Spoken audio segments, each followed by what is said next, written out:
Let's watch the Thunderbolts. Crazy enough, I was supposed to be at the Marvel Studios Canada event in Toronto, but obviously I'm in San Francisco still. That's okay though, because my AMC A-list still covers my tickets. That being said, the fan event, the screening started at 5:30. My screening is at 6 p.m. I'm not usually at AMC anytime in the evening. Usually I'm like a 12 o'clock to 3 p.m. showing kind of girly, but I did want to get here early just in case any of the extra keychains left. But before I go in, I want to do a little outfit of the day. My jacket I thrifted. I am wearing my Hawkeye Trusted Bro Moving Company shirt because it felt like the perfect sort of vibe for Thunderbolts without it being Thunderbolts. My jeans are Hollister and my shoes are just Hoka's. But let's head into the theater. It is my favorite place to be. Boo, no keychains, but that's okay. And I'm also missing out on the t-shirts and like some of the other cool promo stuff going on in the Toronto Marvel event. That's okay, this movie should be good. And I think it's in the Dolby Theater, so there's some cute graphics and everything around. I really love it when they do that with all the Dolby stuff.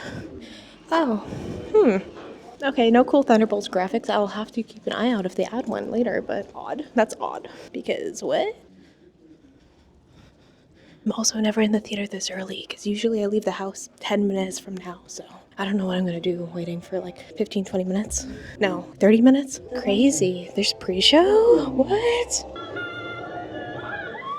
I didn't know they had previews for like Disneyland, but okay. Feeling we get when the lights begin to dim. Wait, where's the good lighting? So I just got out of the theater and it was a really good movie. Like, it was a good movie first and then a great Marvel movie second. Like, I don't think there's another Marvel movie that really compares to this. It is such a self-contained story within the greater Marvel universe. The second post-credit scene brings it a lot more together. But overall, it's just a very human movie. It's so gritty. It's about mental health and really just leaning on each other. Florence Pugh knocked it out of the park. Honestly, she stole the show. Like, her acting just brings so much depth and nuance and everything. I didn't absolutely hate John Walker. I mean, I did, but he seemed to grow a little bit, which is hard for me to admit. And Louis Pullman as Bob really did that. I'm glad that Bucky didn't just stay as Congressman Barnes, which honestly makes sense to me. Oh my god, that post-credit scene, it is exactly kind of how I thought that might happen, where they had come to our universe, but I think I need to commit to the full Yelena haircut. Right now I'm at Bucky, but I think it could be better, and I'll have some more formulated thoughts in the next clip. So good though. I am back at the AMC once again. After my last clip, I did immediately cut my hair to be more like Yelena's in the movie. I want to see if my feelings change, if I pick up on any differences, and hopefully a freebie. It said on the AMC website on May 7th and 14th, you could maybe get a poster if you see Thunderbolts again in IMAX, like a little mini poster, but it's not showing in IMAX here, so I'm just here for a rewatch anyways. Partially because there's no IMAX showings, because tomorrow Sinners 70mm IMAX is coming back, and I'm going to be seeing that as well for the third time. But yeah, I don't think it's going to be in IMAX anymore, so I don't know if I'm going to get that poster, so we'll try again. Also today I am wearing a Loki shirt because I had to come to a Marvel movie in a Marvel t-shirt because I have so many. I'm probably late. Let's go. Anyways, I've seen it before, so it's fine. No posters.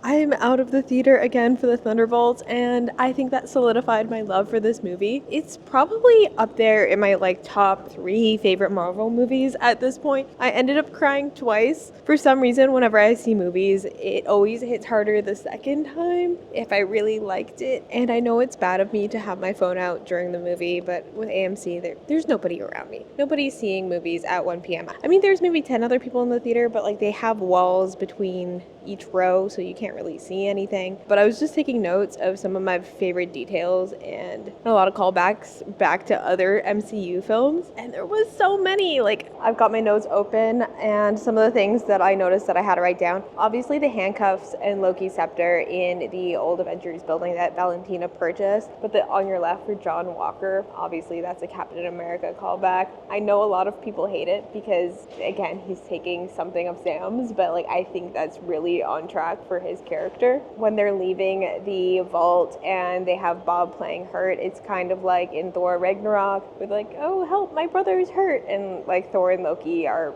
kind of doing that bit to get past the guards. Bucky punching the ground after the whole like motorcycle chase with all of the like tanks and stuff, like that felt very Thor of him to do. And lastly, Bob waking up in that room with Valentina is giving very much Captain America, the first Avengers, when he's waking up after being iced all the time. Exactly. Though those may be the like original MCU callbacks, I have a lot more things on my list of details and stuff that I loved from this movie in this rewatch. Starting with that first Yelena fight scene in the hallway, the shadows are very long, which is very much a precursor to The Void and all the imagery of like how he shadows people. The guinea pig in the maze, there's like a lot of maze imagery with the interconnected shame rooms. They mention that while they're actually in the Void later. The Wheaties box having a maze on the back of it. But literally, Bob is a guinea pig in a maze. Perfect foreshadowing there. Doordash HQ. If you take a look, it's like right over there. Well, maybe like a 5-10 minute walk that way. See, like this is what I'm saying. Like Doordash HQ is right there. I might have to go tomorrow and complain for Alexi. In the elevator scene, obviously when they're doing like the little back-to-back thing, it looked like an asterisk, but like Bob mentioning how he's afraid of heights, and then when he shoots up into the sky, he looks down, he notices how high he is, and the reason he falls is because he faints, not because like anything else. He's just afraid of heights, and I love the consistency on that. I just have the line written down, eat shit Valentina, because fucking valid. Earth's Mightiest Heroes. I love that name drop because that's just straight up comics, and I love the comics. Another comment I have is just Valentina is a mommy dom. Like the number of times she's just like, good girl,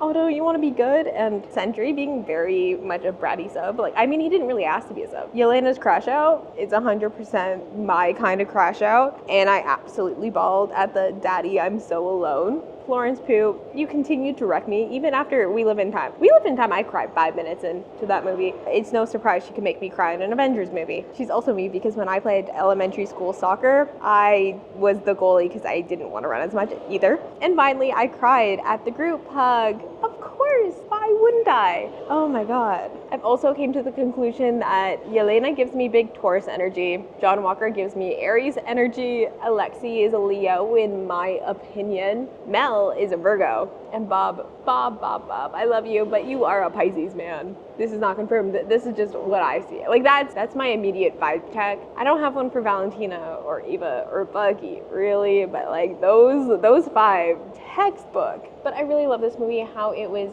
very much contained. Even though technically Void could have been like a very much a global threat, but the way that it's written and how it's really about Bob and mental health and being there for one another, even though it is such a global devastating event that could have really ended Earth, the stakes felt more for saving Bob. Even though like the consequences of saving Bob is really saving the world, but you can't have one without the other. And I really liked how they focused on the human side of it. I mean, Valentina is the real antagonist in this film. Bob is essentially used, especially by Valentina, especially in the final act of the film. But it doesn't lose its humanity. And I think that they reference enough of the Marvel stuff without it being overwhelming MCU patchwork together, kind of like how Captain America Brave New World felt. That one felt very meticulously handcrafted with tweezers. That one had a lot of rewrites, a lot of reshoots. You could even see where they dubbed in the different lines and stuff. So like it felt like a lot of effort into a okay product. This one just felt like it had a consistent vision throughout, and it didn't stray from that to try to sensationalize in an MCU way. And I liked how they really kept all of that stuff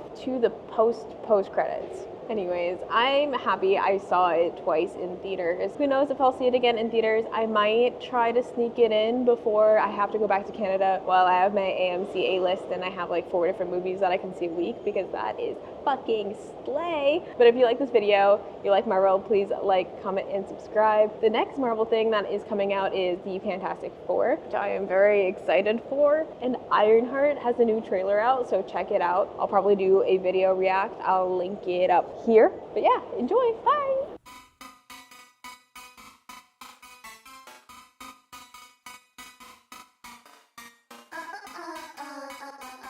Boom, boom, boom, boom, boom, boom.